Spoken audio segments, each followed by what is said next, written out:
너무 얼굴은 쳐다보지 마시고요. 시험이 될 수 있으니까 주님만 보고 믿음으로 선포하는 거예요. 이렇게 확인했다가 깜짝이야 막 이렇게 할 수 있잖아요, 그죠? 네, 우리 옆 사람 한번 인사하겠습니다. 밥 좀 사주세요.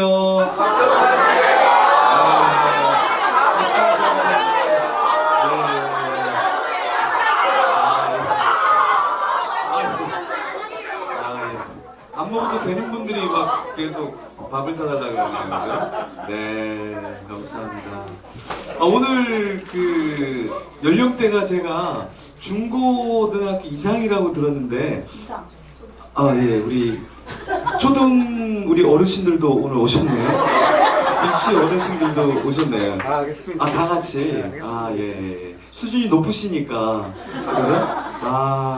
네, 너무 감사합니다. 네, 저쪽 끝에 있는 분들이 믿음이 제일 없을 것 같은데 보니까. 아까 밥 사달라고 제일 열심히 막 인사하시고 막 그러시던데 집에서 밥을 안 줘요? 예, 맞네. 잘하셔야죠. 예. 집에 문만 열려도 감사하셔야 돼요. 예. 우리 옆에 있는 분은 아닌 척 왜 그러셔요? 왜 아닌 척 뭐 자신있게 그렇지 너 문제가 많아 막 이런 표정인데 아직 비밀번호 안 바뀌었어. 비밀번호 아직 안 바뀌었어요? 집을 통째로 바꿀 수가 있어요. 네. 이사하셨죠? 이사할 예정이에요. 이제 해요? 예. 통째로 딴 데로 갈 수 있어요. 조심하셔야 돼요. 네. 애들한테 꼭 연락 달라고 부탁해야 됩니다. 1,000원씩 주면서 어딜 가는지 알려달라고 얘기하셔야 되겠어요. 제가 오늘 그 양육에 대해서 하는데 멀리 왔잖아요. 멀리 왔는데 짧게 하고 가면 안 되잖아요. 그래서 보통 다른 데서 한 강의만 하는데 오늘 한번 어디까지 가나 한번 2강의까지 한번 쭉 한번 다른 데서 몇 시간 되지만 여기 우리 새로운 교회는 다 할 수 있잖아요. 네네, 너무 무서워요. 잠깐 먹을 것 같아. 근데 여러분 그거 혹시 아셔요? 여러분들이 이렇게 예배 드리는 거 이렇게 찬양하는 거 그 유튜브에다 올라가고 페북에 이렇게 전국으로 다 나가는 거 아셔요? 네, 몰랐어요? 네, 몰랐어요? 네네. 그래서 올 때 화장하고 오세요. 좀 머리도 감고 입도 닦고. 우리 초딩들 알겠어요? 너무 잘생겼네. 엄청 잘생겼네. 저 어릴 때 모습을 보는 거네. 나중에 이렇게 되는 거야. 이제 많이 해야 돼. 알았어? 왜 벼락이야? 막, 날벼락이야. 뭐 그러는데. 나도 잘생겼어. 옛날에 머리털도 많았어, 너처럼. 기도 많이 하세요. 제가 김태환 목사님한테 일주일에 한 번씩 우리 그 넥스세대 미니스트리라고 페북 하는데 거기에 한 5,000명 정도 우리 사람들이 있거든요. 그리고 거기다가 일주일에 한 번씩 여러분들 예배 드리는 것을 좀 올려달라고 하는데 올려주면 보통 한 1,000회 이상 이렇게 조회가 돼요. 그래서 전국에 있는 교회들의 목회자들을 하고 성도님들이 여러분들 예배 드리는 장면을 보고 있어요. 그래서 여러분들이 이 예배 드리는 게 굉장히 사실 은혜스럽거든요. 여러분들은 잘 모르지만 굉장히 옆 사람 얼굴 보면 은혜가 떨어지잖아요, 그죠? 근데 이렇게 화면에서 이렇게 예배 드리는 모습 보면 굉장히 은혜스럽고 도전이 돼요. 왜냐하면 우리 어린 친구들이 이렇게 나와서 이게 뭐 김일성 찬양하는 것도 아니고 아바의 수령 찬양하는 것도 아니고 너무 이렇게 자연스럽게 예배 드리는 모습들이 다른 교회에는 사실 찬양단이 없어서 찬양단이 없어요. 찬양단이 없고 큰 교회도 반주자가 없어갖고 되게 힘든 데가 많거든요. 근데 여기는 막 찬양하는 친구들도 있고 이렇게 여러 찬양팀이 있다는 게 한국교회의 큰 사실 도전이 돼요. 그래서 여러분들은 개척교회가 아니라 사실은 아주 큰 교회, 한국에서 아주 좋은 모델을 제시하는 정말 건강한 교회예요. 그래서 여러분들이 이 예배를 계속해서 이렇게 해나간다는 건 한국교회의 큰 그 소망을 사실 또 주는 거거든요. 그래서 저희가 한 7월 달에는 또 우리가 그 대부도 이제 앞쪽에서 다음 세대 교육자들을 좀 모셔다가 이게 세미나 하는데 또 김필환 목사님 또 교회 소개도 하고 또 오실 수 있는 분들 오셔서 또 찬양도 같이 하시고 예배도 하고 하는 순서를 갔는데, 왜냐하면 직접 교육자들이 아 이렇게도 찬양을 할 수 있고 이렇게도 다음 세대를 세워갈 수 있구나라는 게 굉장히 큰 사실 도전이 되거든요. 그래서 여기서 이제 예배하시지만 사실은 한국 교회를 다 섬기고 있다. 그리고 또 저는 늘 여기 와서 막 도전을 주시면 이제 앉아서 근데 아 이 친구들 이렇게 영어도 좀 가르쳐주고 해외도 좀 가서 집회도 인도하고 하면은 참 좋겠다. 예. 예. 우리 엄마 아빠들이 뭐 가진 게 믿음도 없고 돈밖에 없잖아요. 그죠? 보내줄 수 있단 말이에요. 할렐루야. 외국 좋아해요? 외국? 먹는 거 좋아해요? 외국? 시끄럽다고 그냥 계속 얘기하라고요? 말 시키지 말고? 아, 예, 알겠어요. 네, 잘생겼네. 예의는 없어도 잘생겼네. 네, 그래서 제가 오늘은 양육과 제자훈련, 여러분들이 이제 이미 양육을 하고 계시고 또 이제 여러분들이 나중에 이제 가르치는 입장으로 이제 되실 거거든요. 그래서 목사님 이야기 들어보니까 우리 교회 안에서만 가르치는 것이 아니라 사실 많은 양육이 필요한 교회들도 있고 더 힘겨운 개척교회도 있고 있는데 그 사람들을 여러분들이 나중에는 또 가르치는 자리까지 가면 좋겠다 그런 마음을 품고 계신데, 목사님만 품고 계신 건가요? 여러분들 하다 보면 저도 옛날에는 그 시골교회에 있을 때 중학교 때 밑에 동생들을 가르치고 고등학교 때 밑에 동생들을 가르치고 그랬거든요.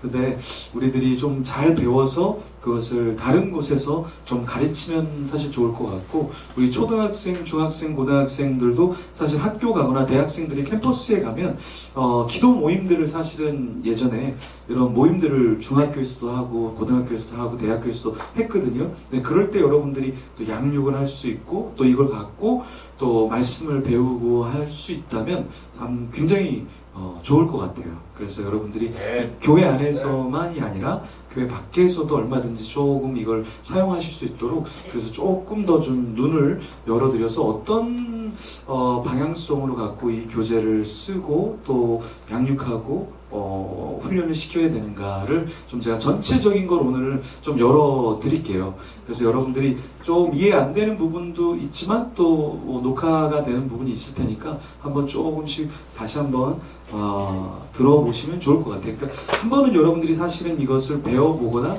또 해보면 이제 제가 하는 말들이 저게 무슨 말이었구나를 조금 감을 잡으실 수 있을 것 같아요. 자, 그러면 한번 제가 집필한 101부터 401의 전체적인 내용을 한번 조금 훑어드릴게요. 이 101은 복음 시리즈예요. 복음 시리즈. 창조, 타락, 구속, 뭐 칭의, 뭐 심판, 예, 여러 가지의 복음에 대한 이야기들이 이곳에 있습니다. 그래서 이건 초신자나 어린 친구들 또 신앙이 있지만 좀 체계가 안 잡힌 지체들이 하면은 좋아요. 201은 이제 신앙생활을 조금 하는 사람들이 체계적으로 양육을 받는, 그러니까 기존에 있는 신자들이 양육을 받는 그런 교재입니다. 301은 이제 어느 정도 신앙생활을 해서 좀 훈련으로 들어가는 단계에 들어갈 때 이 301을 씁니다. 그래서 101과 201과 301은 질문 자체 수가 차이가 나요. 101은 한 7개 정도 질문이 들어가고 201은 10개 정도, 301은 12개에서 14개 정도, 그리고 그 다음에 401 같은 경우는 이제 14개 정도 플러스 마이너스 그 이상으로 이렇게 가는데 그만큼 분량이 조금 더 있다라는 이야기죠. 그래서 401 같은 경우는 이제 교리적인 내용들이 하나씩 들어가서 교리에 대한 내용을 하게 됩니다. 그러면 이 진행 방법에 10가지 수칙이 있는데요. 이 수칙을 좀 설명을 드리고 그 다음에 또 주의할 점을 12가지를 제가 오늘 소개를 해드리겠습니다. 자, 이 질문 우리가 지금 아까 진행 방법 10가지 10개명 중에서 첫 번째는 뭐냐면, 첫째 날은 이게 보시면은 101 교재를 갖고 계시죠, 여러분들? 네.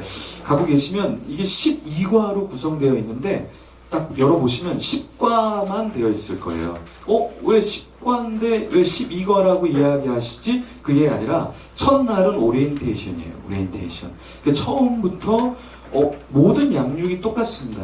모든 양육을 여러분들이 어디서 하시는데 처음부터 이름도 모르는데 그 사람의 기도 제목도 모르는데 그 사람이 어떤 상태인지도 모르는 상태에서 자 성경 공부합시다. 그러면 그건 완전히 공부가 되는 거예요. 그런데 첫 과에서 이 사람의 기도 제목 또 혹은 이 사람의 직업이나 이 사람의 취미라든가 조금 더 서로 간에 알 수 있는 그런 자리를 마련해야 깊이 있는 나눔이 됩니다.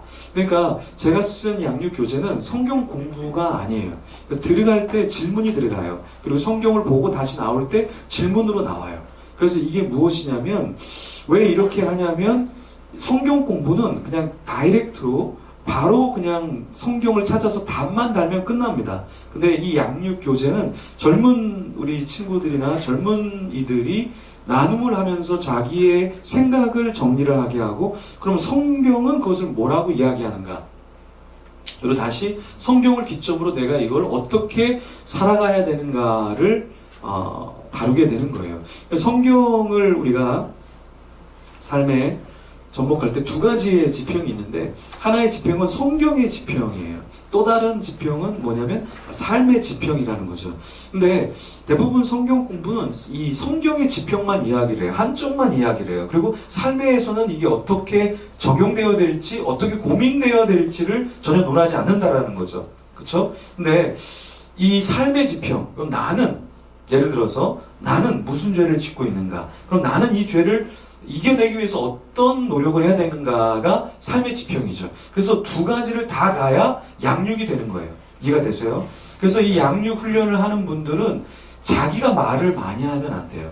그러니까 예를 들어서 코치랑 선수가 있는데 코치가 운동장에서 많이 뛸까요? 선수가 운동장에서 많이 뛸까요? 선수가 많이 뛰죠. 왜 많이 뛸까요? 실제로 필드에서 뛰어야 되는 사람은 선수죠. 그렇죠? 근데 코치가 막 나가갖고 막 자기가 뛰고 자기가 모든 걸 다 하고 너네는 쉬고 앉아있어. 그러면 문제가 심각한 거죠. 시합을 할 때 선수들이 해보지 않았으니까. 그래서 이 양육도 똑같아요. 여러분들이 이 양육을 배우실 때는 여러분들이 더 많은 말을 해야 되고 여러분이 나중에는 누군가를 가르칠 때 집에서 어린 자녀를 가르칠 수 있습니다. 101 갖고 쉽게 되기 때문에 101 갖고 해보셔요. 그래서 어떤 교재는 이걸 갖고 초등부 아이들도 하고 우리 어른 장로님 권사님들 하고 정교인이 다 서울에 있는 교회가 이걸 갖고 하거든요.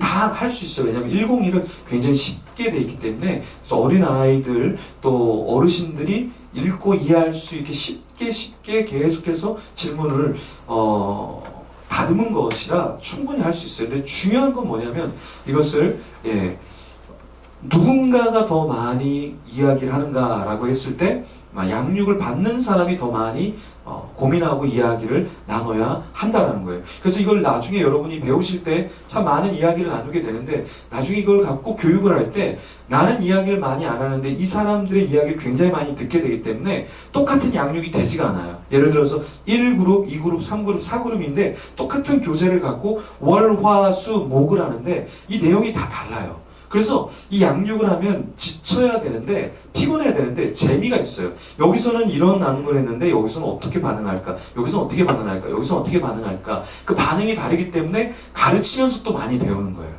그래서 이 양육을 여러 명이서 하는 이유가 1대1로 하면 사실 제일 좋아요. 근데 양육은 1대1로 할 때 마이너스의 요인도 있어요. 예를 들어서 성령의 체험이 있으십니까? 라고 했을 때 한 명의 체험이 있을 수 있겠죠. 그런데 여기 3명이 성령의 체험이 있으면 서로가 들으면서 저 사람은 정말 신앙생활한 지 얼마 안 된 것 같은데 어떻게 저런 경험이 있지? 나도 잘 없는 것을 저 사람 믿음이 있구나. 저 사람은 어떻게 저렇게 오랫동안 신앙생활했는데 믿음이 없고 체험이 없지? 나도 저렇게 될까? 여러 가지 것들을 다른 사람의 경험을 통해서 내가 배울 수가 있다는 거예요. 근데 대부분은 참 많은 도전을 받게 돼요.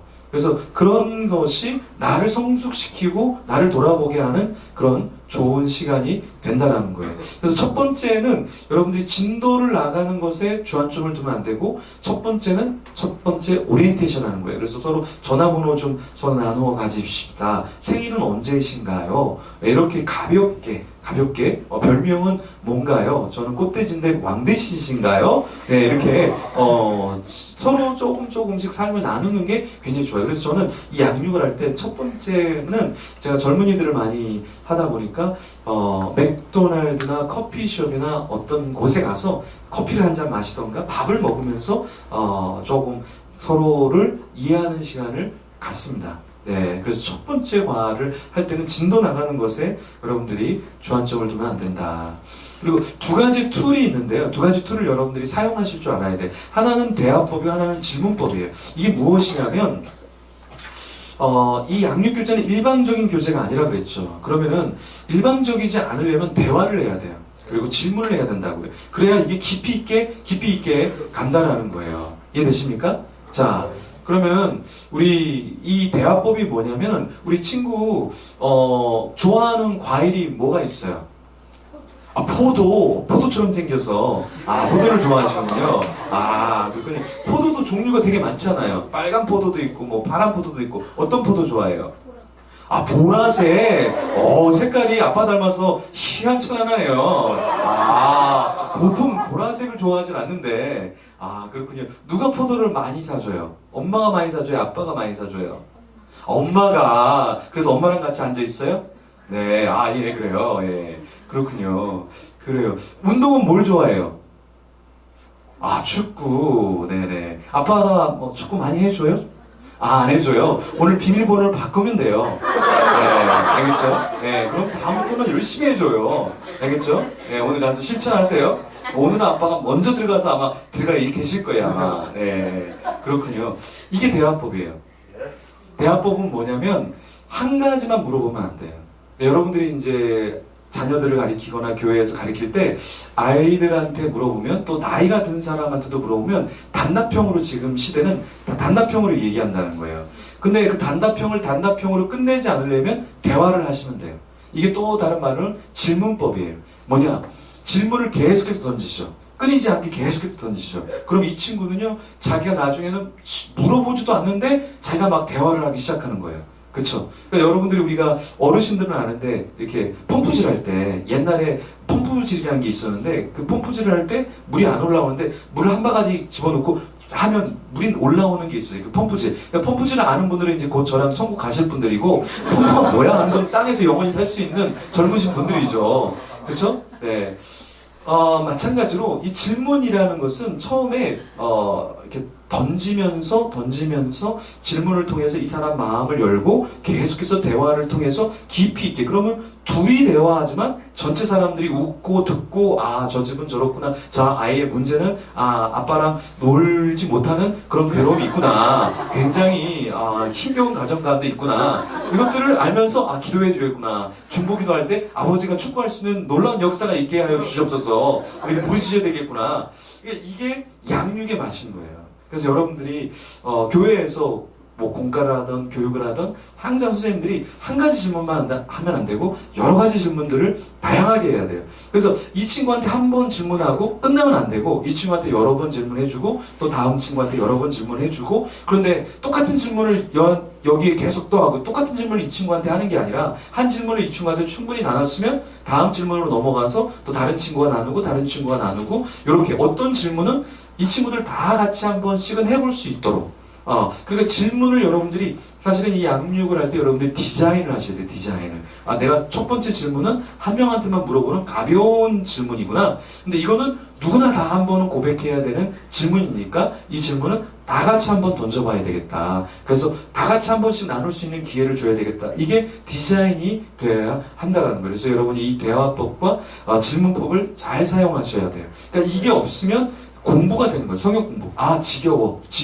그러니까 아무리 어린 아이일지라도 계속 대화하면 오늘 하루 종일 얘기할 수 있거든요. 아빠가 방구는 언제 끼는지, 아빠가 뭐 똥을 몇 번을 넣는지 다 얘기해. 애들은 스스럼 없이 막 다 얘기해요. 진리의 영이, 진실의 영이 임하기 때문에 다 얘기한다고요. 그래서 우리가 생각할 때는 뭐 어린애가 깊이 있게 나눌 수 있겠어. 그런데 아까 보셨잖아요. 계속 얘기하면 계속 얘기한다고. 그래서 이게 이 아이에 대해서 많은 걸 사실은 캐치할 수 있어요.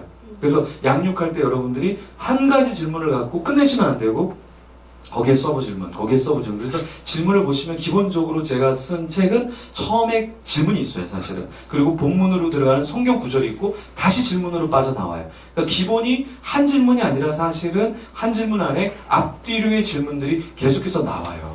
그래서 이걸 왜 다음 세대를 위해서 이렇게 해야 하냐면 이렇게 해야 자기의 반응이 있는 거예요. 반응이. 이해되세요? 예, 이 반응이 있기 시작한다고 생각하기 시작한단 말이에요. 그렇죠? 그래서 이렇게 여러분들이 진행하시면 돼요. 자, 눈높이를 이제 맞춰야 돼요. 눈높이를. 그러니까 어린아이의 눈높이, 어른의 눈높이. 근데 누구의 눈높이를 맞추기가 가장 어려울까요? 누구의 눈높이 맞추기가 가장 어려울까?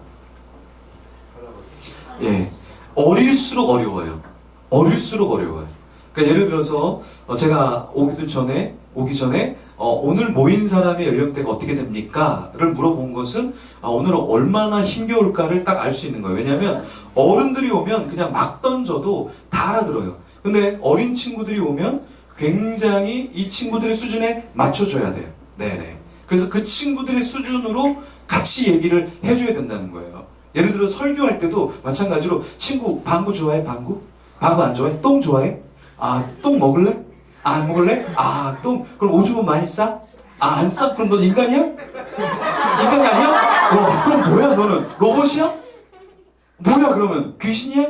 그럼 뭐야? 도리도리야? 돼지야? 그렇구나. 그쵸? 이 친구의 수준에서는 이 유치부에서는 대화가 되려면 똥, 방귀 이런 걸로 다 깔아야 대화가 돼요. 그리고 이 친구가 집에 가잖아요. 그거 목사님 대화할 줄 아네?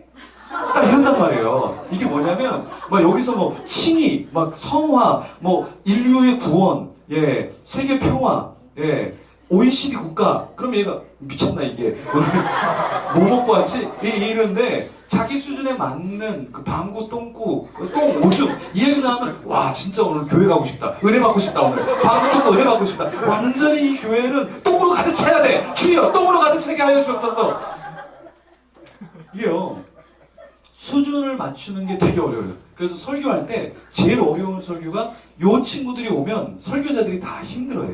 네. 근데 제가 어디 가서 이렇게 강의할 때 꼭 자녀들이 있거든요. 그럼 자녀들하고 똥 얘기하고 방구 얘기하면 막 웃으면서 우리 아빠 오늘도 똥 쌌는데 우리 아빠 오늘도 방구 3번 꼈는데 다 얘기해. 얘네도 미쳐버리잖아요. 지금 똥, 요 수준이 딱 요 수준하고 똑같다라는 거예요. 지금 요 두 명의 수준이 요 똥 엄청 좋아하네. 똥밥 한번 해줄까? 집에 가서 내일 똥을 오줌 국 해갖고 한번 할까? 인간이야? 인간이 아니야. 얘는 인간이 아니야. 굉장히 특이해. 계속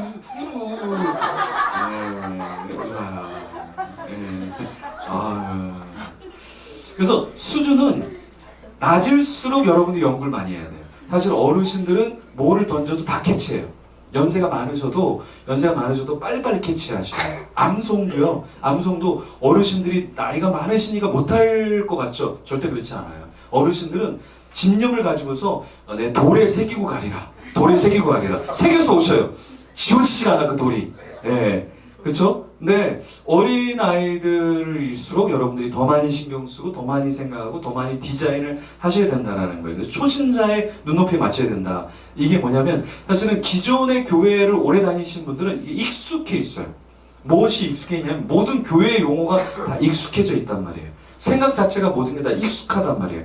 그런데 처음 그것을 봤다라고 생각해 보십시오. 처음 그걸 봤다라고 생각해 보세요. 그러면 굉장히 설명하기가 어려워진다는 거예요. 예를 들어서 여러분들은 이것을 아시죠? 이게 뭔지. 포인터 넘기는 건데 아프리카에서 포인터를 한 번도 본 적이 없어요. 그 사람한테 아프리카 사람한테 너 포인터 좀 갖고 와. 그러면 아프리카 사람이 절대 이해를 못하죠. 한 번도 본 적이 없으니까. 그래서 영적으로 수준이 낮은 초신자일수록 나이가 어릴수록 이게 굉장히 우리가 모든 걸 다 설명하기 시작해야 된다는 거예요. 그래서 여러분이 갖고 있는 101이 딱 여시면 왜 이렇게 책이 가벼워? 왜 이렇게 질문이 심플해? 왜 이렇게 내용이 심플해?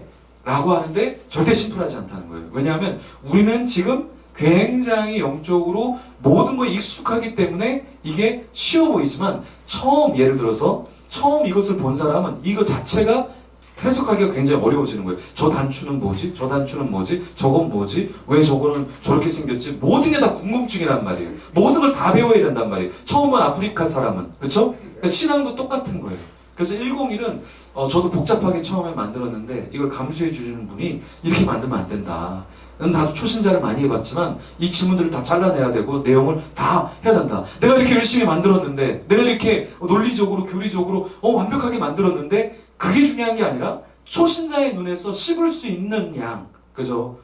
그 양을 딱 맞춰내는 게 가장 중요하다고요. 그래서 교수들은 처음에 교수가 되면 분량이 너무 많아요. 내용이 너무 많아. 가르치고 싶은 게 많아. 얘기하고 싶은 게 많아. 근데 노년의 교수는 그냥 너희들이 뭘 알겠냐. 요번에 이것만 제대로 알아도 인간 된다. 학문에 너희들이 뭔가 연구할 거리를 찾게 된다. 천천히 말하면서 천천히 많은 양을 주지 않아요. 그리고 성적표도 그냥 잘 받아라. 너네가 어디서 성적을 잘 받겠냐. 그냥 잘 받아라. 공부 죽게 될 텐데 그냥 잘 받아라. 네. 굉장히 여유가 있죠. 똑같이 여러분이 신앙의 고수는 심플하게 가야 돼요. 그래서 이 교재도 저도 다 빼버린 거예요. 왜? 나를 위한 교재라면 더 두꺼워야 돼. 더 복잡해야 돼. 더 힘겨워야 돼. 원어도 들어가야 되고 여러 가지의 학설도 들어가야 돼. 근데 이게 누구를 위한 책이냐라고 했을 때 그 사람에 맞는 요리를 딱 만들어야 된다는 거예요. 그렇죠? 엄마들이 아이를 위해서 요리할 때 아이들이 좋아하는 것을 요리를 하지 할아버지가 좋아하는 요리를 하지 않잖아요. 할아버지는 좋아하는 요리들이 있잖아요. 그렇죠? 예. 아이들이 좋아하는 요리가 따로 있잖아요. 그래서 이 영적인 수준을 여러분들이 어디에 맞춰야 되는가를 딱 중점을 잘 잡으셔야 돼요. 자, 그 다음 네 번째 보면 양육생이 아는 지식을 기반으로 여러분이 가르쳐야 돼요. 예를 들어서 하나님을 존재 증명한다. 여러분 하나님을 존재 증명하는데 굉장히 존재 증명 어렵죠. 근데 좀 초등학교 정도만 다녀도 초등학교 몇 학년이에요? 학교 다녀요? 방학이라서 원래는 다니는데 네, 몇 학년? 중학교 1학년. 네. 연세가 확 많으시네. 연세가 많으시네. 네. 자, 우리 2명 친구는 귀신이 있다고 믿어요? 귀신이 있는 거 알아요? 귀신? 앞에 있잖아요, 귀신. 예. 예. 귀신 있어요? 네. 귀신? 네. 믿지 않는 사람들에게 귀신이 있냐? 그러면 다 있다 그래. 다 있다 그래. 귀신 되게 무서운 존재라고 알고 있단 말이에요. 그럼 귀신이 존재하죠? 그럼 귀신은 사람이에요? 아니에요. 아니죠? 그럼 영적인 존재죠. 그럼 뭐가 있다라는 거예요? 영적인 세상이 있다라는 거잖아요. 그렇죠? 그러니까 그것을 기반으로 영적인 세상이 있고 죽은 뒤에 어떤 영이 있다면 그 영이 존재한다면 하나님의 영도 존재할 수 있겠죠. 이거를 기반으로 설명을 하면 다 풀린다라는 거예요. 그래서 양육을 할 때도 어떠한 하나님이 계셔, 천사가 있어, 추상적인 것으로 가는 게 아니라 실제적으로 너 혼자 있을 때 무서운데 산골에 있는데 너 화장실 갈 수 있어? 못 가. 왜 못 가? 귀신 있잖아. 귀신 있는 거 너 믿어? 믿지. 그럼 하나님도 계셔. 하나님도 영적인 존재라 하나님도 계셔. 그럼 당연히 있겠지. 이렇게 간다라는 거예요. 그래서 요걸 기반으로 해서 설명을 하셔야 된다는 거예요. 이게 양육이에요, 양육. 양육은 주입이 아니라 이미 알고 있는 것을 가지고서 그걸 가지고서 다른 것을 설명해야 된다는 거예요. 그래서 예를 들어서 죄를 설명한다. 우리 친구들 똥 좋아하는 친구들 3명이 이렇게 똥똥똥 이렇게 했는데 또 도리도리 똥 안 좋아해? 인간이? 인간이 됐어 이제. 엄청 이게 양육의 이게 변화예요, 변화. 인간이 아니다가 인간으로 됐잖아요. 예, 그죠? 그래서 예를 들어서 이런 어린 친구들을 이렇게 얘기할 때, 똥이 지저분하지? 근데 똥이 여기도 있고 저기도 있고 막 책가방에도 있고 그러면 좋을까? 안 좋지, 안 좋지. 왜 안 좋아? 냄새가 나지. 더러워요. 싫어요. 막 그래요. 그러면, 죄가 딱 그런 거야, 죄가. 우리가 짓는 죄가 하나님 보시기에는 우리가 느끼는 똥처럼 너무 지저분한 거야. 너무 지저분한 거야. 우리를 사랑하시지만 그 우리가 갖고 있는 죄라는 똥을 하나님은 냄새도 싫어하시고 보기도 싫어하시고 우리에게 그게 없기를 원하시는 거야. 그래서 이 어린 아이들이 수준에서 그것을 갖고 하나님이 죄에 대해서 어떻게 느끼시는가, 그런 것들을 양육하실 때 설명하시면 된다라는 거예요. 자, 성경의 교리를 일상의 교리의 예를 들어서 설명하라는 거예요. 아까는 어떤 개념을 설명한다면 교리가 있죠. 교리는 너무 딱딱해요. 근데 이 칭이라는 교리가 뭐냐면 자녀됨이잖아요. 자녀됨. 그러니까 예를 들어서 자녀가 죄를 지었어요? 그러면 자녀가 아닐까요? 자녀죠. 그죠? 자녀가 예를 들어 친구를 때렸어요. 그럼 자녀가 아니에요? 자녀죠. 예를 들어 자녀가 집을 나갔어요. 집을 나갔어요? 그럼 자녀가 아닌가요? 그래도 자녀죠. 이해되세요? 마찬가지로 자녀가 공부를 잘해도 자녀고 못해도 자녀고 돈이 많아도 자녀고 돈이 없어도 자녀고 그 자녀됨은 없어지지 않잖아요.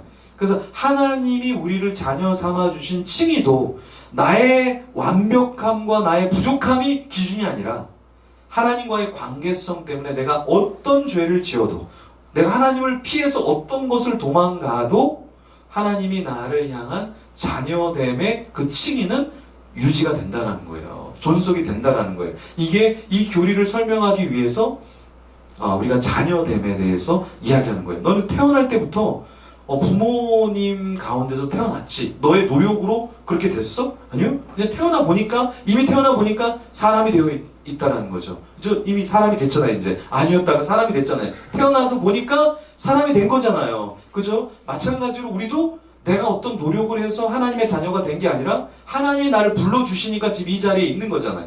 내가 뭘 했기 때문에 이 자리에 온 게 아니라 내가 어떤 노력을 해서 오는 게 아니라 이게 하나님이 우리에게 주시는 칭의고 견인이고 우리를 창세 전에 부르신 예정이라는 것이죠. 그래서 이걸 설명하기 위해서 일상의 어떤 부모됨과 자녀됨에 대해서 설명하시면서 교리로 넘어가서 그것을 정립해 주셔야 한다는 거예요.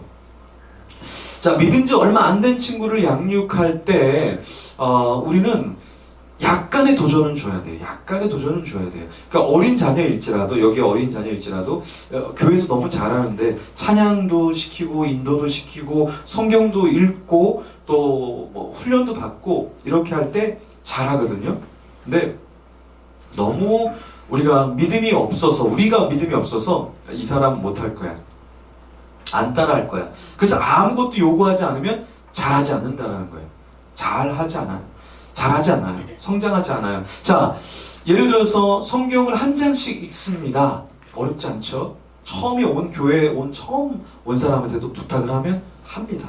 네. 그리고 또 한 달에 한 번이라도 새벽 예배를 예를 들어 저녁 기도회를 나오자. 5분이라도 기도하자. 그러면요, 안 할 것 같은데 합니다. 믿음이 없는 사람도 해보고는 나 기도했는데 그게 응답됐어요. 어머머, 어떻게 응답이 됐어요. 너무나 신기해요. 하나님 정말 살아계신 것 같아요. 이게 체험을 하기 시작하면 기도하지 말라 그래도 기도할 거예요. 기도하고 싶어요. 근데 하나님이 초신자에겐 또 기도 응답을 많이 들어주시는 때가 있거든요. 그래서 너무 신기한 거예요, 이게. 그리고 성경 읽으면 또 이게 무슨 말인지 잘 이해가 안 가서 궁금하기 시작하고 또 이해가 되고 하나님 이건 뭡니까? 묵상해 보는데 이해가 되면서 이게 이 말씀이었구나. 성경이 재밌네. 이렇게 할 수 있는데 우리가 너무 기준점이 낮아서 성경 안 읽어도 됩니다. 기도 안 하셔도 됩니다. 그냥 살아도 괜찮습니다. 기도 모임까지 오지 마세요. 이렇게 기준점을 하면 안 와요. 그래서 초신자가 우리가 교회에서 딱 누구만큼 잘하냐면 자기를 전도해 온 사람, 그 사람만큼 잘해요.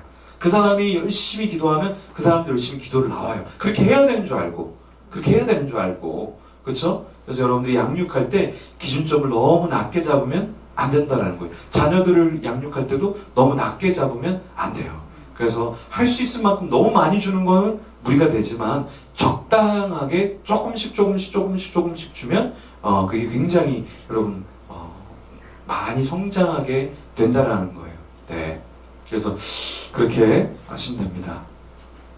자, 여덟 번째, 양육을 하면서 양육은 일방적인 게 아니라 그랬죠. 그러면 그 사람의 기도 제목을 받고 나의 기도 제목도 나눠 주어야 돼요. 예. 그래서 항상 이 나눔을 할 때 일방적으로 그 사람 얘기만 들으면 안 되고 때로는 우리가 이 훈련하는 사람이 훈련하는 자의 삶을 나눠줘야 돼요.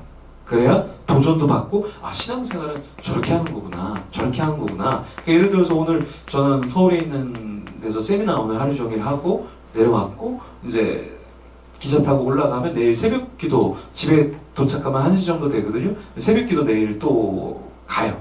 예. 제 삶을 여러분에게 나눈 거예요. 그러면 여러분들은 아 열심히 사시는구나.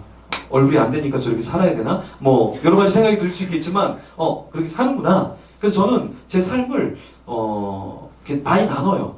젊은이들에게. 왜냐하면 젊은이들이 가장 건강할 때 부지런히 성실하게 사는 것도 하나님 앞에 좋구나. 게으르게 그냥 아무것도 안 하는 것보다는 그래서 나누거든요. 네, 마찬가지로 이 양육생에게 여러분의 기도 제목을 나눠주고 양육생에게 여러분의 믿음, 삶의 여정에 대해서 나눠주고 한다 그러면 굉장히 같이 성장할 수 있다라는 거예요. 자, 그러면 질문을 하면 질문을 바로 대답하지 않습니다. 예를 들어서 제가 아까 이 똥 얘기를 하고 오줌 얘기를 했는데 이렇게 반응 안 하는 친구는 처음 봤어요, 사실은. 근데 계속 뭐 이렇게 고개만 흔드는데 이 친구는 고개를 흔들고 있지만 사실은 머릿속에는 제가 한 말을 듣고 머리에서 계속 생각을 하고 있는 거예요. 생각을 하고 있는데 말은 짧게 나오고 반응은 똑같이 아니에요. 몰라요. 계속 몰라요지만 제 질문을 듣고서 대답을 하고 있다는 거죠. 우리가 양육을 할 때 착각하는 게 뭐냐면 어려운 질문을 주면 이 사람이 대답을 안 하고 있으니까 이 사람이 대답을 안 하구나. 생각이 없구나. 이걸 싫어하는구나. 내 질문을 안 받아들이고 있구나. 착각할 수 있는데 여러분들 오해하시면 안 되고 그 사람은 지금 뭘 하고 있냐? 생각하고 있다는 거예요. 생각하고 있다는 거예요. 그래서 충분히 생각할 시간을 더 줘야 된다는 거예요. 예를 들어서 어린 영혼들하고 같이 어린 친구들하고 같이 양육을 한다, 성경 공부를 한다, 뭐를 한다 라고 했을 때 대답을 안 하더라도 조금 더 생각해 보면 좋을 것 같아. 조금 더 집사님 생각해 보세요. 한번 우리 다 같이 한번 생각해 봅시다. 아무도 얘기하고 있지 않지만 정적이 흐르고 있지만 그때가 지금 머리가 움직이면서 뭔가가 지금 긴장하고 도전받고 생각해 볼 거리를 갖고서 나의 삶에 적용하고 있다는 거예요. 그래서 이걸 여러분들이 꼭 하셔야 돼요. 그러니까 예를 들어서 자녀한테 뭐를 요구했어요? 자녀가 아무 대답도 안 해요.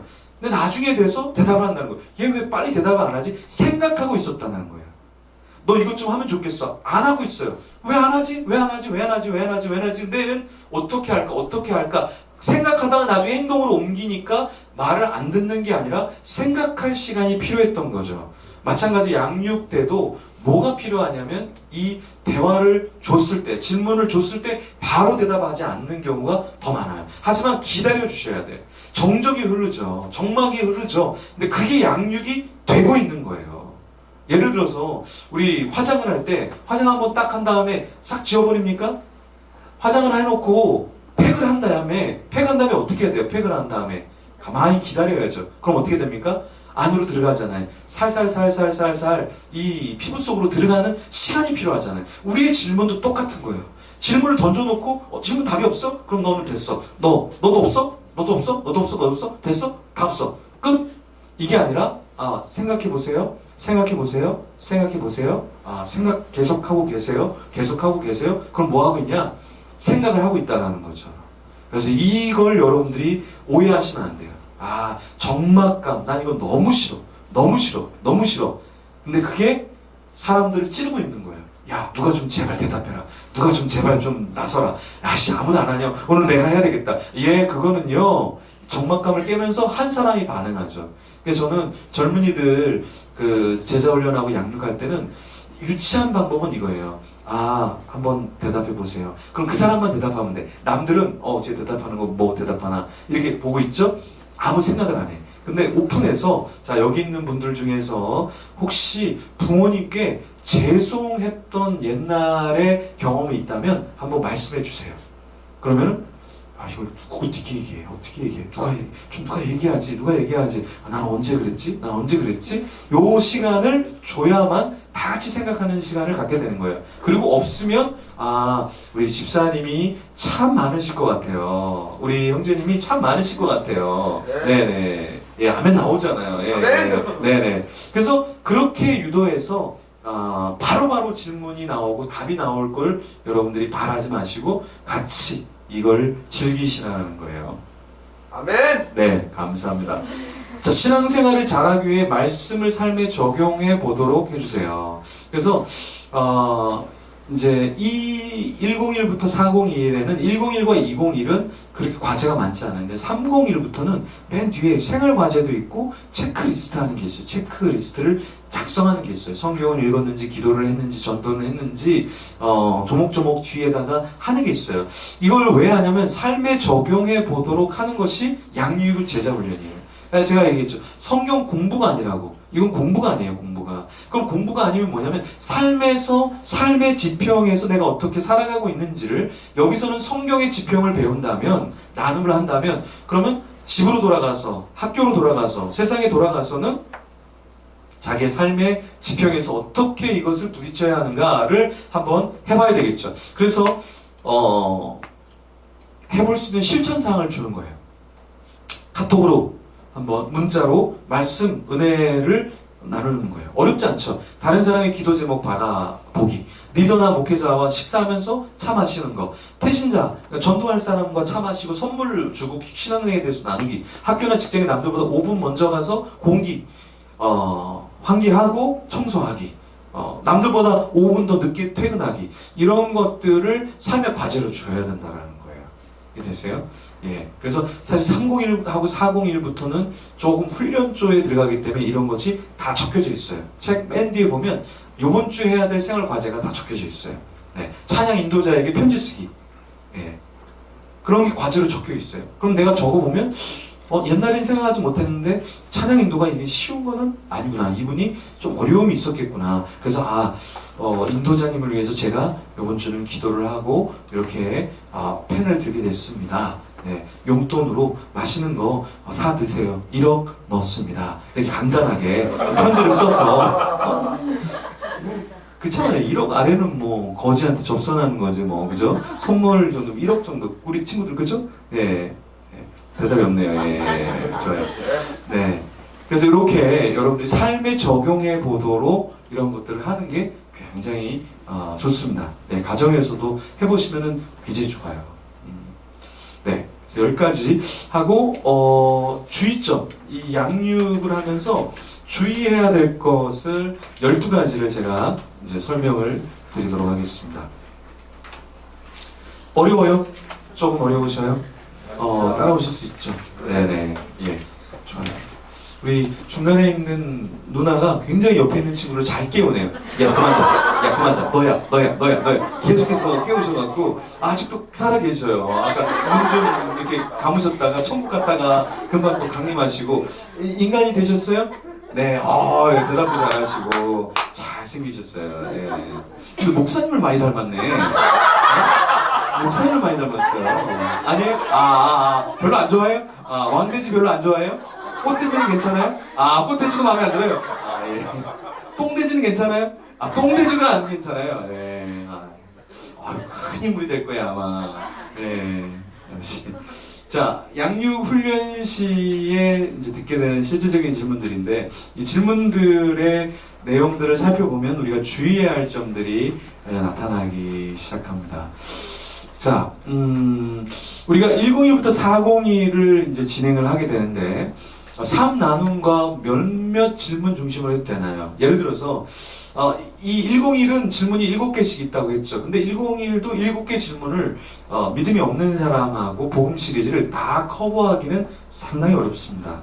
예, 생각보다 어려워요. 왜냐하면 어떤 질문에는 깊은 나눔을 하게 되기도 하고 어떤 것들은 조금 더 생각하게 되다 보면 이 시간 배분을 잘 못하면 결국에 다 커버를 하지 못한다는 거예요. 그래서 저는 옛날에는 중요한 질문을 중심으로 깊이 나누는 게 굉장히 좋다라는 주의였어요. 근데 제가 제자훈련 학교를 가서 아주 깨지게 된 경험이 있는데 그게 뭐냐면 제자훈련에 그 오카노 목사님 제자훈련 교재를 갖고 제자훈련을 하는데 오카노 목사님이 그 수십 년 동안 책을 교정하고 또 개정해서 나온 건데 이 질문 하나하나가 다 의미가 있다는 거예요. 근데 저는 시간 배분을 잘 못하니까 중요한 질문 13579를 예를 들어서 하면 더 깊이 있게 나누면 좋지 않냐. 청년들은 깊이 있게 삶을 나누고 자기의 삶을 나누면서 또 성숙해지고 도전받으니까 이거 좋지 않냐 라고 생각을 했던 거죠. 근데 깨진 게 뭐냐면 이 질문에는 사실은 의도가 있다는 거예요. 예를 들어서 101에 1번 질문에는 의도가 있어요. 3번 질문에 의도가 있어요. 왜 이것을 질문을 아무 생각 없이 한 게 아니라 저자의 의도가 있는데 그걸 살려서 1, 2, 3, 4, 5, 6, 7을 할 때 효과가 극대화된다는 거예요. 이해가 되십니까? 예. 그러니까 이걸 여러분들이 조금 이해하셔야 되는데 무슨 말이냐면 모든 질문에는 다 깊이 있게 나누는 질문들이 다 있지 않아요. 어떤 질문은 관찰의 단계. 그냥 관찰만 딱 하고 답만 찾으면 돼. 어떤 거는 연구를 해야 돼. 깊이 있게 연구를 해야 돼. 어떤 건 적용의 질문이라 적용점을 찾아서 서로 나누는 질문들이 있단 말이에요. 그러니까 그걸 파악해서 진행을 해야지 내가 관찰 질문을 연구 질문으로 만들어버리고 연구 질문을 해야 되는데 조금 더 깊이 있게 생각해야 될 질문에는 그냥 관찰 정도로 그냥 간단하게 하면 됩니다. 끝! 적용하는 질문인데 적용 필요 없습니다. 그냥 여러분들 생각하신 대로 그냥 하시면 됩니다. 다음 거 넘어갑니다. 그러면 이게 효과가 없다라는 거예요. 이해가 되십니까? 그래서 요것을 여러분이 내 중심이 아니라 이 책이 무엇을 이야기하는지를 그래서 계속해서 들여다보실 필요가 있다는 거예요. 그리고 양육할 때 어떻게 효과적으로 전할 수 있을까? 그래서 로드맵을 만드는 거예요. 예를 들어서 여기서 여러분이 서울까지 갑니다. 아무것도 지도를 안 보고 내비게이션을 안 켜고 여러분 아무 생각 없이 그냥 서울을 가시면 갈 수는 있습니다. 그죠? 근데 힘들게 가거나 아주 오래 시간이 걸려서 가겠죠. 비효율적으로 가겠죠. 그죠? 그럼 어떻게 가야 좋을까요? 거기까지 가는데 내가 여기 역까지 가야 되고 거기서 내가 KTX를 타고 내려서 버스를 타고 내가 원하는 데 가야지 라는 로드맵을 만든다는 거죠. 똑같아요. 이 과를 가지고 이 과를 내가 어떻게 가르쳐야 될까? 어떻게 배워야 될까? 어떻게 뭘 습득해야 될까? 이것을 여러분들이 들여다보는 작업이 필요하다는 거예요. 그래야 효과적으로 된다라는 거예요. 그래서 큰 그림을 여러분들이 그릴 줄 알고 그 큰 그림 속에서 작은 그림들을 어떻게 배워나갈 것인가를 여러분이 고민하셔야 돼요. 그러니까 배울 때는 그냥 배우는 대로 준비를 차근차근 해야 되겠지만 이걸 나중에 여러분들이 누구에게 나눌 때 조금 더 깊이 있게 그림들을 그리셔야 한다는 겁니다. 자, 마치고 마지막 주에 대해서 우리는 처음에 했던 것처럼 이 101을 예를 들면 101의 맨 마지막에 보면 마지막 과라고 되어 있지 않아요. 10과에서 끝나는데 10과 뒤에 보면 2과를 마치고 라는 챕터가 하나 더 있습니다. 10과인데 왜 2과를 마치고가 그게 12과가 되는 거예요, 사실은. 그러니까 책을 마치고 그 다음이 사실은 또 중요해요. 무슨 얘기냐면 책을 다 마쳤으니까 이것을 배우면서 무엇을 배우셨습니까? 무엇이 도전됐습니까? 우리 목회자에게 하고 싶은 말은 뭡니까? 리더에게 하고 싶은 말은 뭡니까? 교회에 하고 싶은 말은 뭡니까? 건의하고 싶은 것은 무엇입니까? 그리고 당신은 다음에 배우고 싶은 그런 것은 무엇입니까? 당신은 이것을 조금 더 영적으로 적용해보고 배우면 좋겠습니다. 라는 것을 언제 얘기할까요? 일과를 가리키면서 얘기할까요? 아니라는 거예요. 10과를 다 끝내놓고 모든 것을 다 끝내놓은 다음에 책을 다 덮은 뒤에 마찬가지로 식사를 하든지 차를 마시든지 조금 편한 가운데서 좀 글로 적어주세요. 어떻게 느끼셨는지, 어떻게 생각하는지, 또 앞으로는 어떻게 할 건지, 또 건의사항이 있으면 적어주세요. 하고 적게 돼 있어요. 맨 마지막에. 그래서 이것이 필요하다는 거예요. 그래서 마지막을 그냥 식사 끝났습니다. 끝! 이게 아니라 서로 멤버들하고 그동안 하면서 뭐가 즐거웠는지, 뭐가 힘들었는지, 또 뭐가 감사했는지를 서로 나누면서 교제하는 것. 이게 필요하다는 거예요. 그래서 모든 것을 끝난 뒤에 우리가 파티를 하잖아요. 파티. 그죠? 이 파티가 의미가 없는 것 같아요. 네, 해석학적 순환에서 이 무엇인가를 마치고 셀레브레이션을 해주는 게 다음 무엇을 할 때 굉장히 힘이 된다는 거예요. 그래서 뭔가를 마쳤을 때는 항상 거기에 대한 파티를 하거나 또 같이 격려를 하거나 하는 것이 공동체에게 있어서 개인에게 있어서 굉장히 좋다라는 거예요. 예를 들어서 우리가 생일 파티를 하잖아요. 생일 파티 매번 돌아오는 건데 꼭 이렇게 해야 될까라는 생각이 드는데 이게 한 해 내가 1년 동안 살아오고 다시 1년을 살아갈 힘을 제공하는 거예요. 그랬을 때 이것을 해주면 굉장히 격려가 되는 거예요. 우리 부모님이 나를 낳아줬구나. 나도 내가 한 살을 먹었으니까 이제 앞으로 더 의젓하게 더 열심히 살아가야지. 여러 가지 그 파티를 통해서 다짐하게 되고 새롭게 되고 격려를 받게 되는 거죠. 친구들이 너가 태어나줘서 너무 감사해. 나는 괜찮은 존재인가? 친구들이 이렇게 많이 칭찬해주고 그러니까 이런 것처럼 똑같이 한과 모든 과를 마치고 나서는 한 책을 맞추고는 여러분들 이런 게 필요하다라는 거예요. 네. 이제 오리엔테이션을 첫 과에 하면 이제 101 같은 경우 할 때, 101 같은 걸 할 때, 세 가족을 예를 들어서 한다 그러면 3과를 하는데 또 세 가족이 오고, 예를 들어서 세 가족이 안 오더라도 이 친구랑 셋이 제가 지금 하고 있는데 이 친구랑 이렇게 1과 나가고 2과 나갔는데 한 친구가 갑자기 안 나오는 거예요. 2주를. 근데 갑자기 우리는 4과를 해야 되는데 이 친구는 안 나왔었잖아요. 갑자기 4과를 하잖아요. 이런 경우에는 어떻게 할까? 이런 경우에는 일단은 4과를 할 때, 네 번째 과를 할 때 이 친구가 하면 네 번째 과를 같이 가르쳐요. 그럼 한 번 빠졌죠. 한 번 빠지면 이 친구들은 안 나오지만 1대1로 보강을 하셔야 돼요. 예.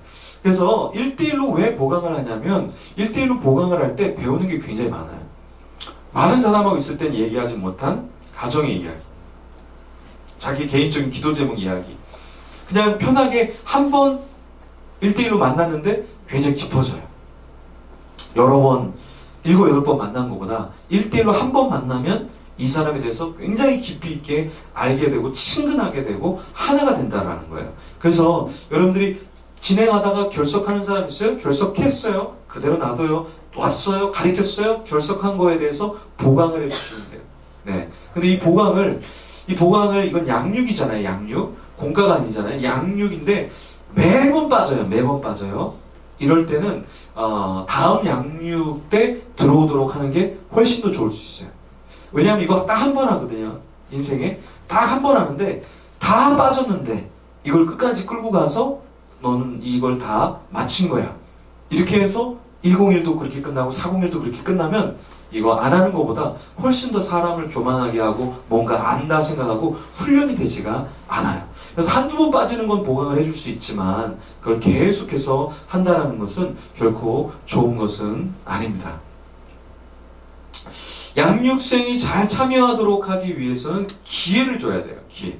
양육생 예를 들어서 질문을 할 때 선생님이 질문을 앞에 있는 선생님이 질문을 인도자가 질문을 읽는다. 인도자는 항상 말을 아껴야 돼요. 그럼 어떻게 하냐? 공이 있어요 여기에. 예를 들어서 물이 있어요. 자, 그럼 물이 있으면 이걸 진행할 때 제가 이걸 혼자 갖고 다 흔들고 다 하면 이 사람들은 가만히만 있죠. 자, 이거 좀 받아주세요. 받아주세요. 옆으로 좀 주세요. 예, 옆으로 주세요. 예, 이거 좀 따주세요. 이거 좀 따주세요. 네네. 예, 째려보지 말고 따주세요. 예, 주세요. 예, 주세요. 네네. 이거 줄까요? 예, 예. 아, 싫어요? 근데 왜 받아요? 왜 받아? 싫다며요. 끝까지 받아냐, 이게. 네. 그죠? 자, 제가 혼자서 이걸 딸 수 있습니다. 혼자서 딸 수 있어요. 근데 이 친구들에게 하나씩 기회를 줬죠. 이 친구들은 저를 보죠. 사람들이 웃죠. 이 친구들의 운동, 이게 바로 뭐냐면 여러분이 양육할 때 참여를 할 수 있게 해주는 거예요. 참여를 할 수 있게 해줘라. 그러니까 양육의 극대화는 나 혼자서 물병을 다 따면 나만 따고 나만 마시는 거예요. 근데 이 친구들한테 한 번씩의 기회를 준다. 예를 들어 질문 제가 읽지 않아요. 저는 절대 질문 좀 읽어주세요. 성경 거기 구절 좀 읽어주세요. 한번 이야기해 주세요.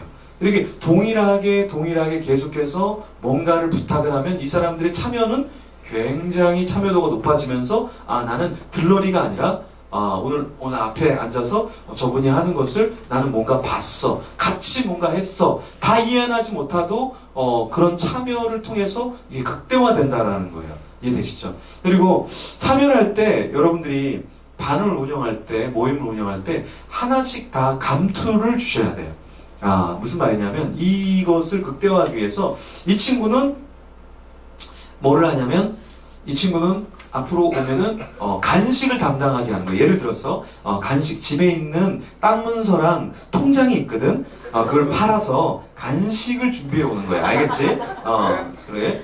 간식을 준비해 오고 너는 여기 의자를 세팅하는 거예요. 항상 이 의자를 너가 세팅을 하는 거예요. 너가 세팅하는 거예요. 알겠지? 그리고 너는 항상 주일 설교를 준비해 오면 돼. 알겠어? 주일 설교를 간단하게 한 50분만 설교를 준비하면 돼. 왜냐면 목사님하고 비슷하게 생겼기 때문에 목사님이 아프실 수도 있으니까 그때 너가 설교를 하면 되는 거야. 알겠지? 이렇게 친구들이지만 하나씩 감투를 주면 이 친구들은 교회를 안 빠집니다.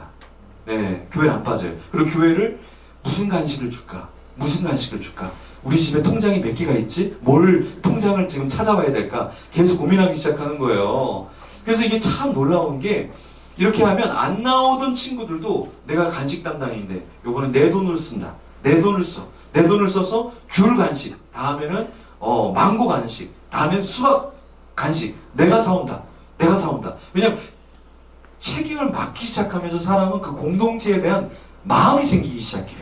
그래서 여러분들이 나 혼자서 모든 걸 다 하면 안 되고 너는 자리 담당이야. 그러니까 항상 네가 먼저 앉아서 깨끗하게 치워놓고 다른 사람이 절대 못 오도록 네가 으르렁 대면서 그 자리에 앉아 있어야 돼. 네가 그 담당이야. 이렇게 추우면 너는 히터를 켜고 여름에 더우면은 이렇게 에어컨을 좀 네가 켜놔. 이렇게 뭔가를 부탁해야 능동적으로 같이 이 양육을 해나간다라는 거예요. 그래서 이게 극대화시킬 수 있는 방법 이런 것을 사용을 하셔야 됩니다.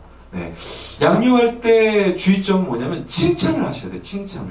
그러니까 진짜로 이 친구가 뭔가를 얘기했어요. 오늘 너무 잘 앉아있고 참 잘 경청해줘서 너무 고마워요. 와, 목소리가 너무 좋네요. 목소리가 너무 좋아요. 어떻게 이렇게 목소리가 좋아요?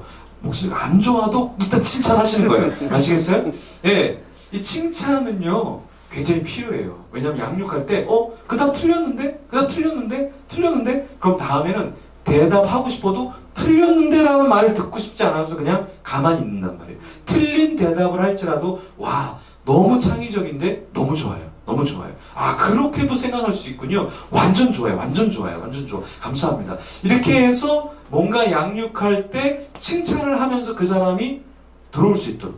예. 왜냐면 틀린 답이라 할지라도 그 틀린 답을 이야기하면서 나중에 성경으로 가잖아요. 그럼 성경으로 가면 요게 요런 거구나 하고 배우잖아요. 그러니까 배우기 위해서 우리가 온 거지. 다 알면 누가 와요? 다 알면 올 필요가 없잖아요. 그쵸? 그래서 이 양육할 때는 항상 칭찬을 하고 아주 잘 대답해 주셔서 감사해요. 정말 예습을 잘 해오셨네요. 예, 그게 핵심이에요.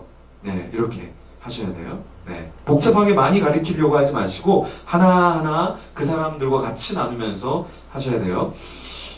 양육생이나 훈련생이 질문이 많아요. 예를 들어서 이제 신앙생활이 이제 얼마 안 된 사람이나 어린 친구들은 사실 질문이 많아요. 질문이 많아요. 이건 왜 이래요? 저건 왜 이래요? 이건 왜 이래요? 질문이 많죠? 그럼 여러분 이 질문을 다 받아줘야 될까요? 안 받아줘야 될까요? 네, 받아주면 안 돼요. 받아주면 안 돼요. 왜냐하면 이건 양육이죠, 양육. 예를 들어서 제가 진화론에 대해서, 창조론에 대해서 이야기를 하는데 지금 우리가 가르치고 싶은 것은 나눠야 될 것은 성경의 창조에 대한 이야기를 하잖아요. 근데 진화에 대한 이야기를 너무 많이 했어요.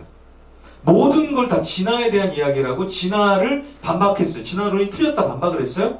그럼 그 사람은 창조론에 대해서 배웠을까요? 진화론에 대해서 배웠을까요?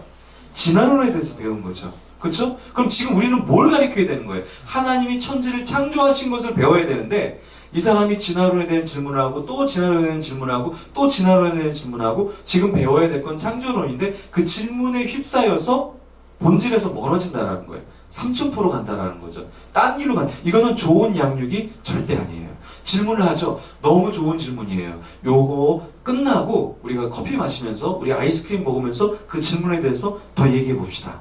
아주 좋은 질문이에요. 그거는 우리가 다음 주에 와서 한 번 더 그 다음 과에 나오는 내용인데 그때 한번 선생님이 제가 한번 체크해 놨으니까 그때 한번 나누도록 합시다. 적절하게 질문들을 배치를 하고 질문들을 그런 질문 하지 마! 이게 아니라 아주 좋은 질문이에요. 하지만 이 질문을 바로 다루어서는 안 된다라는 거예요. 왜? 우리는 양육을 하기 위해서 하는 거니까. 예를 들어서 우리가 인생은 공허해요. 공허. 하나님이 천지를 창조하셨는데 그때 이 세상이 공허했던 것처럼 우리는 공허한 존재예요. 그래서 공허하죠. 공허하죠. 공허하죠. 그래서 우리는 주님이 필요해요. 이걸 가르쳐야 되는데 천지를 창조했습니다. 공허합니다. 그런데 선생님 질문이 있어요. 빅뱅이 뭐 이론이 있다는데 선생님 그것 좀 설명해 주세요. 그러면 그거 설명하다가 끝나버리면 공허함에 대해서 지금 이야기를 나누고 있는데 다른 것 쪽으로 가서는 안 된다는 거야. 너무 좋은 질문이야. 이건 선생님이 꼭 너한테 답을 알려줄게. 선생님이 이건 카톡으로 우리 방에 카톡으로 선생님이 이거는 잘 정리를 해서 나눠주도록 할게. 그리고 한 가지 답은 빅뱅의 이론은 다른 말로 빅뻥의 이론이라고 해. 그것만 기억해. 알겠어? 이렇게 하고 살짝 넘어가야 되는 거예요. 그걸 주의 깊게 다루면 안 된다라는 것이죠. 그래서 이 시간 배분을 여러분들이 잘 하셔야 된다. 양육을 진행할 때 주의점. 네. 그리고 질문을 골고루 해줘야 된다는 거예요. 예를 들어서 아까도 얘기했지만 여기에 훈련생들이 있는데 이 친구한테만 계속 질문해요. 이 친구한테 성경 좀 열어주세요. 이것 좀 따주세요. 그리고 저것 좀 챙겨주세요. 이 친구들한테는 기회를 안 줘요. 이럴 수가 있단 말이에요. 왜? 이 친구가 모범생이니까. 혹은 이 친구가 너무 수줍어하니까 이 친구한테만 너무 많은 것이 가는 거예요. 생각하다가 배려하다가 그러다 보니까 이 친구들이 다 상처를 받게 된다는 거예요. 그래서 저는 이 훈련생들, 양육생들을 훈련할 때는 출석부가 있거든요, 보통. 그럼 출석부를 갖고 출석부를 하나 넘기고 이 사람한테 질문하고 그 다음 출석부가 있으니까 그 사람 걸 보고 넘겨요. 순차적으로 넘겨요. 그러니까 출석부나 어떤 순서를 뒤섞어 놔서 그 다음에 그걸 갖고 순차적으로 한다는 거죠. 왜? 이거를 이 친구 질문하고 이 친구 질문하고 이 뻔하게 질문하면 내 질문은 1, 2, 3 3번만 준비하면 되네. 쉽지. 이거 한단 말이에요. 그렇게 하면은 다 알아요. 난 3번 그러면 1, 2, 3, 3 4, 5, 6 3, 6, 9, 12 오늘 이것만 하면 되네. 이렇게 머리가 빨빨 돌아간다. 이렇게 하는 게 아니라 이 친구한테 한 번 해줬으면 이제는 요번에는 가운데 중심으로 이렇게 간다든가 그 다음에 또 이렇게 중심으로 이렇게 간다든가 이렇게 해야지 풍성해지고 생각하고 같이 동참하게 된다라는 거예요. 근데 한 친구한테만 계속 질문하면 이 친구들은 그냥 가만히 있다가 하면 끝나는 거예요. 그러면 이 양육이 잘하는 게 아니에요. 진행할 때도 아주 균등하게 지혜롭게 같이 가도록 해야 된다는 거예요. 너무 잘하니까 얘는 대답을 잘하니까 풍성하게 잘하니까 그래서 얘한테 많이 시키면 얘는 부담이 되는 거예요. 왜 남한테만 질문을 많이 하지? 왜 나한테는 질문을 안 하지? 왜 나한테는 눈길도 안 주지? 난 사람이 됐는데? 이렇게 시험에 빠질 수 있다는 거예요. 아시겠죠? 아멘. 나왔습니다. 양육을 가르칠 때 놓치지 않아야 될 것이 무엇이냐면 그 양육의 표면적인 것만 가르치려고 하시면 안 돼요. 표면적인 거. 예를 들어서 땅이 공허하고 공허만 가르치시면 안 돼요. 뭘 가르쳐야 된다? 우리 인생이 공허하다는 걸 가르쳐야 된다는 거예요. 인생이 공허하다. 인생이 공허하다. 믿을 사람 없다. 그리고 이 세상이 만족을 주지 않는다. 하나님이 우리에게 만족을 준다. 우리는 공허한 존재다. 천지를 창조하셨을 때 하나님이 공허함이 있었을 때 우리 인생에도 하나님이 없으면 공허하다라는 것을 가르쳐야 된다는 거예요. 뭘 가르쳐야 될지를 여러분들이 잡으셔야 된다는 거죠. 표면적인 것만 첫째 날은 뭐, 둘째 날은 뭐, 셋째 날은 뭐 그걸 암기하듯이 그걸 가르치는 게 중요한 게 아니라 그 순서를 외우는 것도 굉장히 중요하지만 그 의미가 무엇인가, 하나님은 어떤 분이신가, 하나님에 대해서 하나님은 왜 이렇게 우리를 창조하셨는가 의미들을 되새겨 줘야지 이게 양육이 되지. 자, 이거 외우면 돼. 오늘 이거 외우면 집에 보내준다. 이거는 굉장히 전통적인 방법이에요. 그냥 외우면 끝나는 거예요. 나랑 아무런 상관이 없는 거죠. 이거 위험한 거예요. 시작과 마지막은 항상 기도를 한다. 근데 저는 잘 기도를 하지 않아요. 마찬가지로 같이 하는 사람한테 기도는 쉬운 거야. 하나님 감사합니다. 예수님 이름으로 기도합니다. 그것도 괜찮아. 그것도 괜찮아. 너가 기도가 어려우면 감사합니다. 예수님 이름으로 기도합니다. 이렇게만 해도 괜찮아. 이렇게만 해도 괜찮아. 너의 수준이 그거밖에 안 되면 그렇게 해도 괜찮아. 다음 주에 기도 준비해서 너가 시작할 때 하고 너가 마칠 때 하는 거야. 다음 주는 너가 시작할 때 하고 너가 마치는 거야. 그리고 너가 하고 한 번은 목사님이 한 번 할게. 그리고 네가 하고 목사님이 할게. 네가 하고 목사님이 할게. 그래서 이렇게 순번을 잡고 정하셔서 처음 기도와 마지막 기도를 인솔자가, 인도자가 다 하는 것이 아니라 같이 어우러져서 시작과 마지막 기도도 이것도 훈련이고 이것도 같이 하면서 은혜를 나누는 거예요. 근데 의외로 기도를 혼자서 열심히 하는 건 되게 편하게 하는데 이걸 같이 한 명이 대표로 기도하는 건 부담스러워 할 수 있는데 이것도 시켜봐야 돼요. 하도록 해야 됩니다. 아멘 아멘. 네네, 좋아요. 네. 여러분째, 양육생과의 삶 나눔은 어떻게 해야 될까요? 이게 실제적으로 잘 안 돼요. 처음에는 짧게 됩니다. 이게 짧게. 여러분들 해보시면 101을 할 때는 딱 수준이 101 수준으로 단답형으로 나와요. 201 할 때는 201 수준으로 조금 더 문장이 2문장씩 나와요. 301은 3문장씩 나와요. 401은 4문장씩 막 이게 나와요. 이게 참 신기한 게 단계별로 나눔의 시간과 나눔의 깊이가 굉장히 많이 달라져요. 근데 101에서 401을 기대해서는 안 된다는 거예요. 근데 401에서 또 101 수준처럼 짤막하게 그냥 끝내버리면 안 된다는 거죠. 그 과에 맞게, 단계에 맞게 이 질문들을 뽑아내셔야 돼요. 대화를 뽑아내셔야 돼요. 그래서 삶 나눔을 조금씩 더 깊이 있게 하셔야 돼요. 그래서 이걸 처음에 이제 익숙하지 않은 분들은 굉장히 어려워요. 그래서 제가 서울에 있는 한 교회에 이거를 나누니까 어떤 나이 드신 분이 이렇게 얘기하더라고요. 아, 옛날 우리랑 방식이 굉장히 많이 다르네. 그런데 이거 괜찮겠네. 이거 좋겠네. 라고 얘기하시더라고요. 옛날 방식은 가만히 있다가 답 맞추고 나오는 게 성경 공부식이 제자훈련이었어요. 근데 지금은 젊은 사람들에게 그렇게 하면 그냥 지식만 느는 거예요. 바리새인만 키우는 거예요. 근데 우리에게 중요한 건 뭐냐? 이것을 갖고 나눔을 통해서 나의 신앙이 어디에 있는지, 어디로 가야 될지를 같이 이야기하면서 지향점을 같이 잡는다라는 것이죠. 그렇죠? 그래서 혼자서 이거 하면 사실은 여러분 혼자서 질문하고 답하고 그러면 10분도 안 걸려요. 사실은. 한 가지 질문에 10분도 안 걸려요.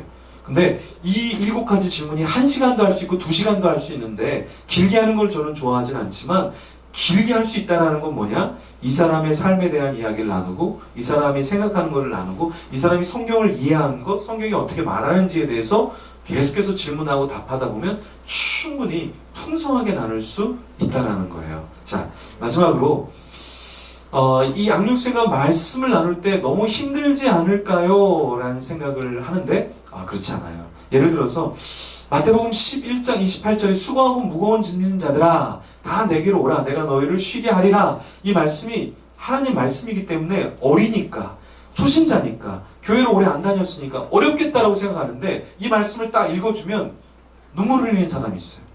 정말 쉬고 싶고 인생이 힘든데 예수님이 나한테 오라고 말씀하시는 이 구절이 저를 너무 위로하네요. 이렇게 될 수 있어요. 여러분, 우리가 종교개혁가 루터.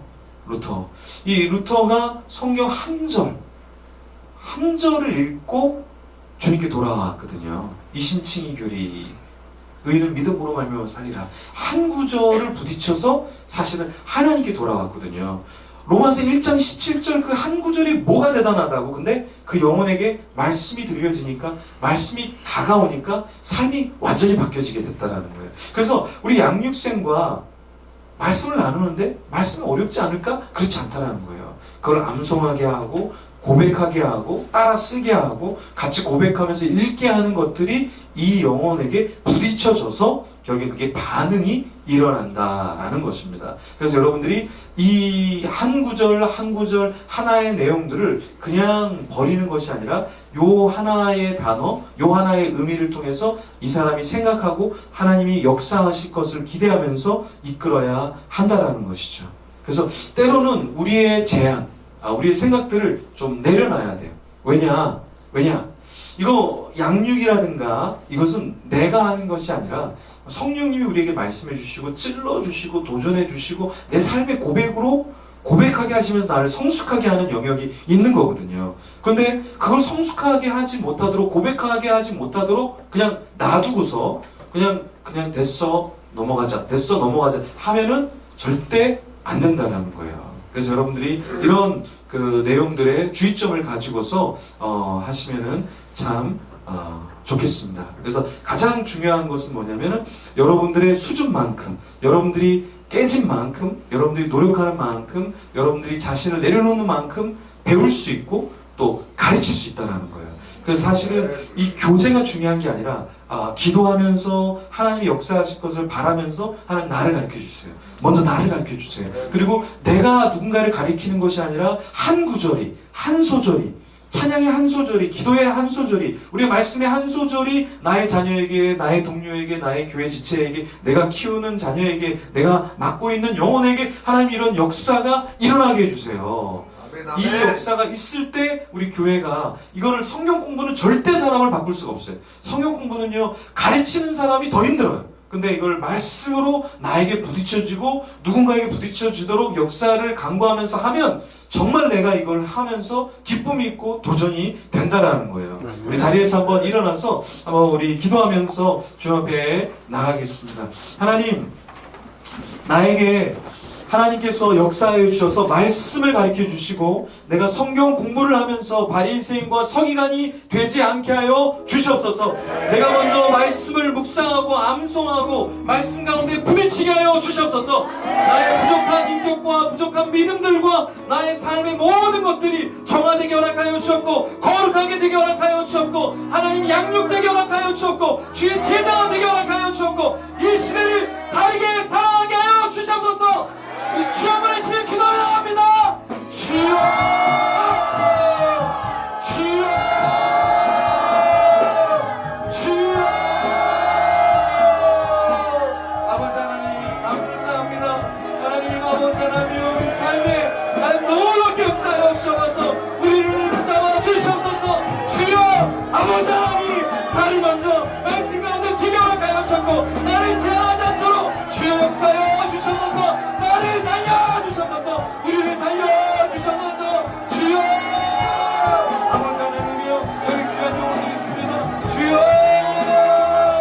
하나님 아버지 하나님이여 부딪히게 허락하여